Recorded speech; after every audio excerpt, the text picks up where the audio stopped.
সকাল 10টা থেকে দুপুর পর্যন্ত অগ্নিকাণ্ডের সময় ভবনটিতে থাকা 24 জন প্রত্যক্ষদর্শীর বক্তব্য শোনেন দুর্যোগ ব্যবস্থাপনা ও ত্রাণ এবং স্বরাষ্ট্র মন্ত্রণালয়ের তদন্ত কমিটির সদস্যরা।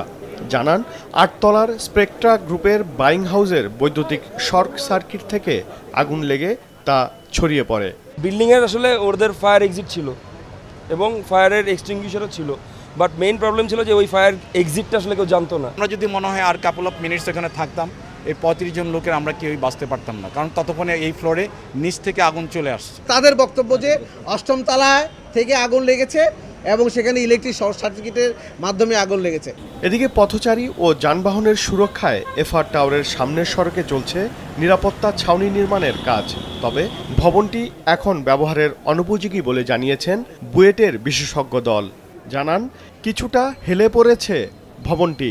বিল্ডিংটার একটু টিল্টিংও আছে, যে 18 তলা জায়গায় 22 তলা হয়েছে। এটা একটা ইস্যু, যে কারণে আমরা 150 দিন বেঁধে দিচ্ছি যে ডিটেল ইঞ্জিনিয়ার অ্যাসেসমেন্ট করে বোথ ফায়ার এবং বিল্ডিং কোডকে কভার করে যা যা করণীয় করে দেন বিল্ডিংটাকে ব্যবহার করার উপযোগী করা যাবে।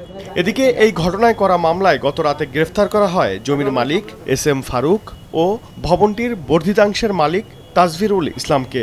যদিও ভবনটির নির্মাণ প্রতিষ্ঠান রূপায়ণ গ্রুপের কর্ণধার লিয়াকত আলী খান মুকুলকে খুঁজে পাওয়া যাচ্ছে না দাবি পুলিশের।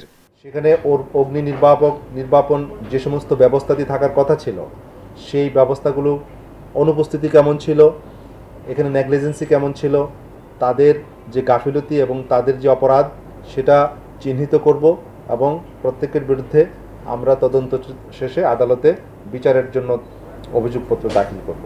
অন্যদিকে শনিবার পুড়ে যাওয়া ডিএনসিসি মার্কেট পরিষ্কার করছেন ক্ষতিগ্রস্ত ব্যবসায়ীরা। পোড়া ধ্বংসযজ্ঞের মধ্যে অনেককেই খুঁজতে দেখা গেছে অক্ষত পণ্য, আবার অনেকেই সস্তায় বিক্রি করছেন পুড়ে যাওয়া পণ্য। এছাড়াও আজ দুপুরে গুলশান 1 নম্বরের জব্বার টাওয়ার ও সকালে হাতিরঝিল সংলগ্ন পুলিশ প্লাজায় অগ্নিকাণ্ডের ঘটনা ঘটে, যদিও সে আগুন স্বল্প সময়ের ভেতরই নিয়ন্ত্রণে চলে আসে। ওবায়দুল কবির, মাছরাঙা সংবাদ, ঢাকা।